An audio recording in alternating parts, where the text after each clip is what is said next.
दोस्तों, स्वागत है आपका युग यात्रा चैनल में, जहां हम आपको लेकर चलते हैं भारत के इतिहास, संस्कृति और आस्था की अनोखी यात्रा पर। क्या आपने कभी सोचा है, बुद्धि के देवता, विघ्नहर्ता गणेश जी का वाहन आखिर मूषक ही क्यों है? इतने शक्तिशाली देवता और उनके पैरों के तले एक छोटा सा चूहा। इसमें छुपा है गहरा रहस्य और अद्भुत कथा। बहुत समय पहले एक गंधर्व था जिसका नाम था क्रौंच।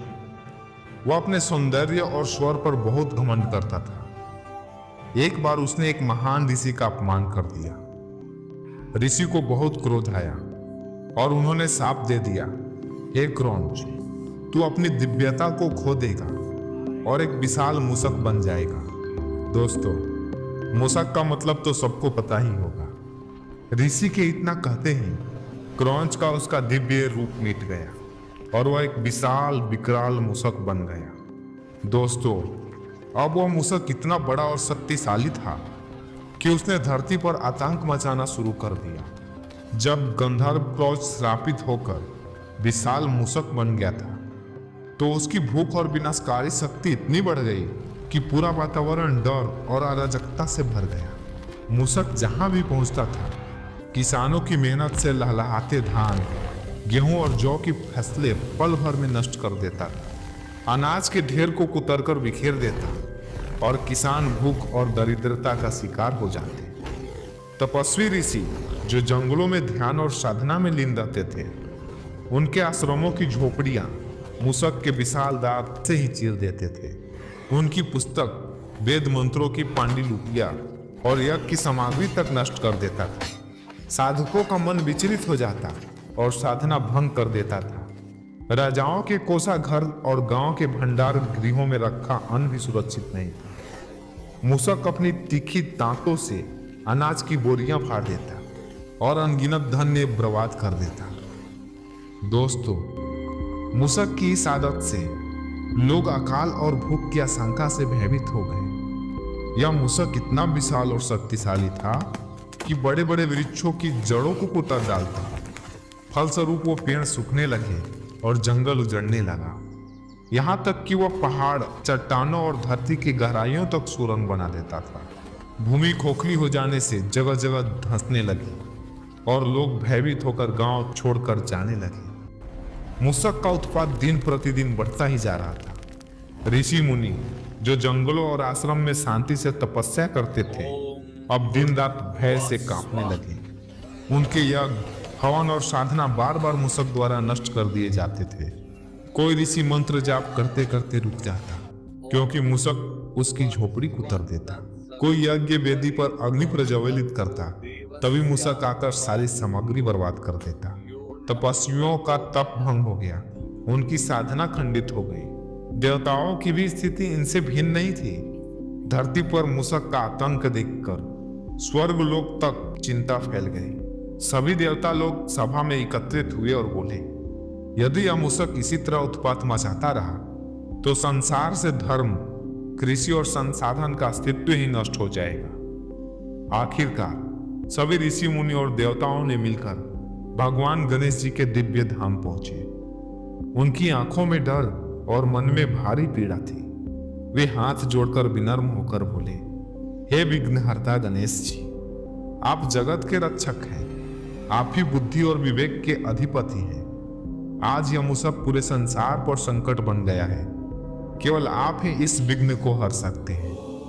कृपया करके हमें इस संकट से मुक्ति दिलाइए।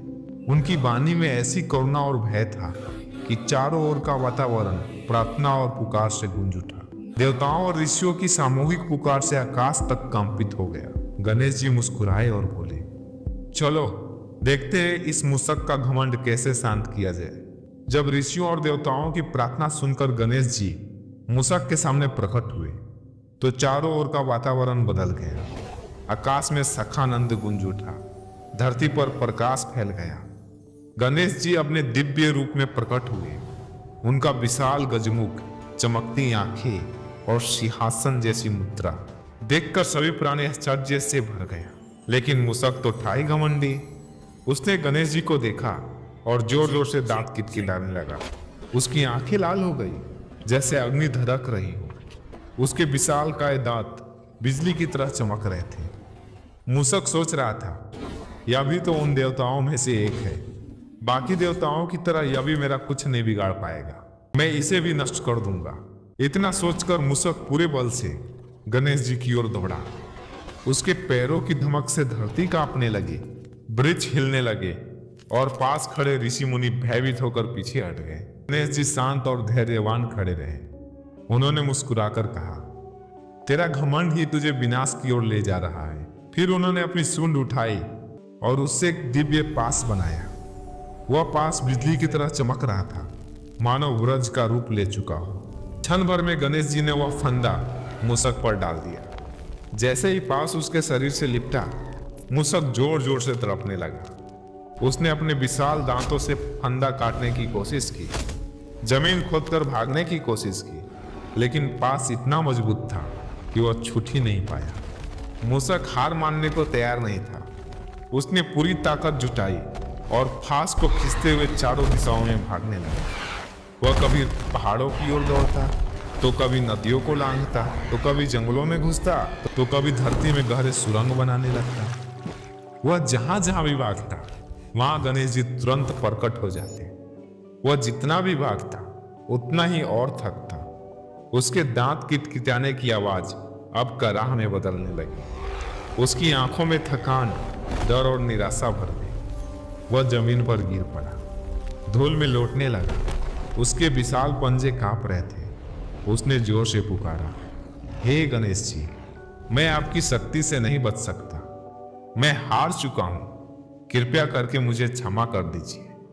अब से मैं आपकी शरण में रहूंगा। आप जो आदेश देंगे मैं वही करूंगा। उसकी वाणी में अब अहंकार नहीं था, केवल विनम्रता और प्रार्थना थी।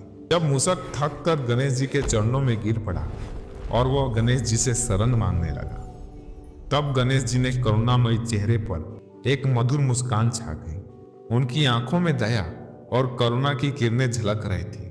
उन्होंने प्रेम पूर्ण स्वर में कहा, हे मूसक, भागकर कोई भी अपने दोषों से नहीं बच सकता। मुक्ति भागने से नहीं, बल्कि शरण लेने से मिलती है। आज से तुम मेरे प्रिय वाहन बनोगे। तुम्हारे ऊपर बैठकर मैं संसार में धर्म और बुद्धि का संदेश फैलाऊंगा। इससे तुम्हारा अहंकार भी नष्ट होगा और तुम्हें मोक्ष का मार्ग प्राप्त होगा। गणेश जी के वचनों ने मूसक के हृदय को बदल दिया।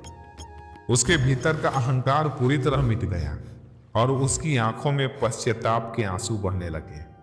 वह विनम्र होकर बोला, प्रभु, अब से मैं आपके आदेशानुसार ही चलूंगा।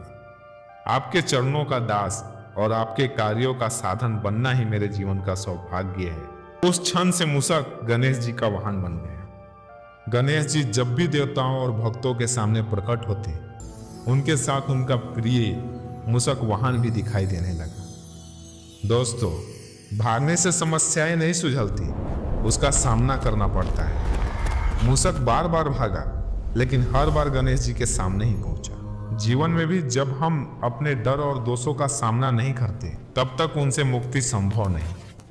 अहंकार चाहे कितना भी बड़ा हो, ईश्वर की शरण में आने से नष्ट हो ही जाता है। विशालकाय मूसक अहंकार से भरा था, लेकिन गणेश जी की करुणा के आगे उसका घमंड मिट गया। यही शिक्षा है कि अहंकार चाहे कितना भी बड़ा हो, विनम्रता और शरण गति से ही उसका अंत होता है। बड़े से बड़ा और छोटा से छोटा, दोनों का महत्व तभी है जब वे संतुलन में हो। गणेश जी जैसे महान देवता और उनके चरणों में बैठा एक छोटा सा मूसक, यह संतुलन का प्रतीक है। संसार में हर प्राणी का महत्व है।